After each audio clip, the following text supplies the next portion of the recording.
بسم اللہ الرحمن الرحیم۔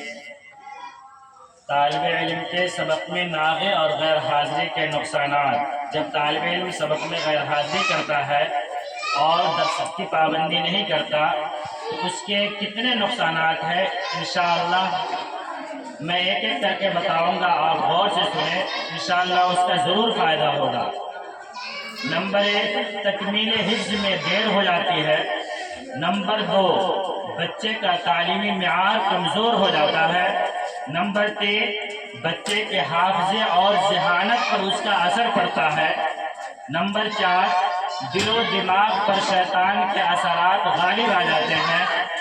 نمبر 5، پہلے سے پڑھا ہوا بھی بھول جاتا ہے۔ نمبر 6، اساتذہ کرام کو دلی دکھ پہنچتا ہے جو بچے کے لیے سخت نقصان دہ ہے۔ نمبر 7، ناغہ سے اللہ تعالیٰ کی پسند اور مدد بھی ہٹ جاتی ہے۔ نمبر 8، ایسا بچہ اساتذہ کرام کے نگاہوں میں گر جاتا ہے۔ نمبر 9، بار بار ناغہ کرنے سے پڑھنے سے بچہ اکتا جاتا ہے۔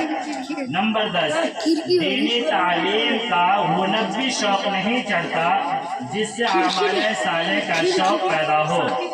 نمبر 11، مدرسے کے تعلیمی نظام پر اس کا برا اثر پڑتا ہے۔ نمبر 11، غیر حاضری کرنے سے دوسرے بچوں کے بگڑنے کا اندیشہ ہوتا ہے۔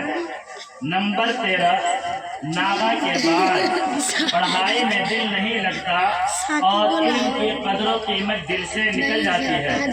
نمبر 14، اللہ تعالیٰ کو وہی عمل پسند ہے جو لگاتار اور ہمیشہ ہو، اگرچہ تھوڑا ہی کیوں نہ ہو۔ نمبر 15، کثرت ناغہ کی وجہ سے بچہ والدین اور اساتذہ کا نافرمان بن جاتا ہے۔ نمبر 16، قرآن مجید کی اس سے اور اس کی قرآن مجید سے محبت کم ہو جاتی ہے۔ نمبر 17، بچے کی قیمتی عمر ضائع ہو جاتی ہے، لہذا متعلمین کے قیمتی اوقات کی حفاظت اور حصول علم میں کامیابی کے لیے والدین کو اساتذہ کے ساتھ رابطہ و تعاون ضروری ہے۔ اسی لیے سبھی طالب علم سے گزارش ہے کہ غیر حاضری کسی بھی صورت میں نہیں کرے، نہیں تو یہ سارے نقصانات آپ کے ساتھ ہوں گے۔ جب آپ درسگاہوں میں غیر حاضری کریں گے تو حفظ میں تاخیر ہوگی۔ جو طالب علم 1 سال میں حفظ کر لے گا، ناغہ کرنے کی وجہ سے اسے 3 سے 4 سال لگ جائیں گے، اور جو غیر حاضری کیے بغیر علم حاصل کرتا ہے وہ جلد کامیاب بھی ہوتا ہے اور اس کے علم میں پختگی بھی آتی ہے۔ لہذا سبھی طالب علم غیر حاضری نہ کرے، عزم مصمم کر کے جائے کہ ہمیں درسگاہ میں بھی غیر حاضری نہیں کرنی ہے، انجمن میں بھی غیر حاضری نہیں کرنی ہے، ہمیں نماز میں بھی غیر حاضری نہیں ہونی ہے، ہمیں کسی جگہ بھی غیر حاضری نہیں ہونی ہے۔ انشاءاللہ ہم مکمل کامیابی اور کامرانی کے ساتھ یہاں سے نکلیں گے اور مسلسل پڑھیں گے، جو اور غیر حاضری ہم بالکل نہیں کریں گے۔ سبھی طالب علم اس پر انشاءاللہ ضرور عمل کریں گے۔